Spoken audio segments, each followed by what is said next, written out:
8 million people who live and breathe this, the fantasy world of Warcraft. Now, it's got a cult following around the globe, but it seems some people will do anything to get on in the game. Yes, in the game where you make up your own character, gamers are paying real money to gain extra powers in this virtual world, as Richard Scott, also known as Grinthorne, explains.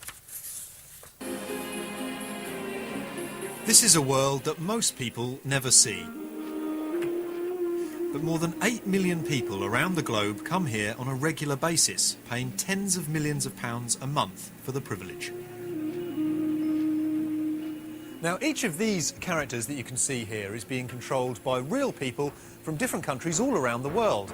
And they're all cooperating or fighting with each other in order to get ahead. And it's that competition which is causing controversy.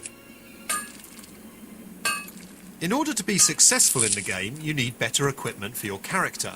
But to buy this equipment, you need in-game money. Now, you can earn this money yourself by doing jobs like mining. It's not difficult, but it can take a very long time. So a whole industry has sprung up which will sell you game money for real cash. Money which might take you 100 hours to collect can be bought on websites like this one for £20. And if you give them a couple of £100, they'll even create a top-level character for you. And this is where much of that takes place, China. It may look like an ordinary office, but these people are paid to play full-time. The in-game money they earn is then sold to Western players. World of Warcraft is very hot now.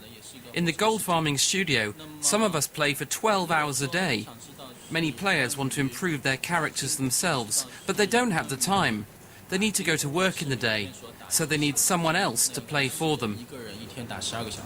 The game money earned by players like Chin Shun often ends up being bought by people like Ryan here in the UK.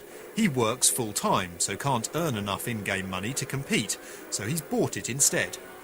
I have a life outside of the game that certainly is a lot more important, so the few precious hours I do get to play on my game, I don't want to spend doing the same thing over and over again to get in-game money when I could just buy that and do the stuff in-game that I actually enjoy.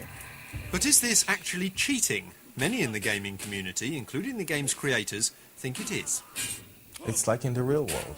In the real world, there are people that try to cheat, and last month alone, we banned 100,000 accounts for illegal gold trading or cheating in the game, and it's very important for us to keep a fair gaming environment. But there's no sign any of this is putting off gamers. Thousands turned up at midnight in London earlier this year when new features of the game were launched. For gamers who work, it'll always be easier to buy their way into another world than to find time for two lives. Richard Scott, BBC News, in the world of Warcraft. Forever now known as Grinthorne. Well, now for the weather in the real world with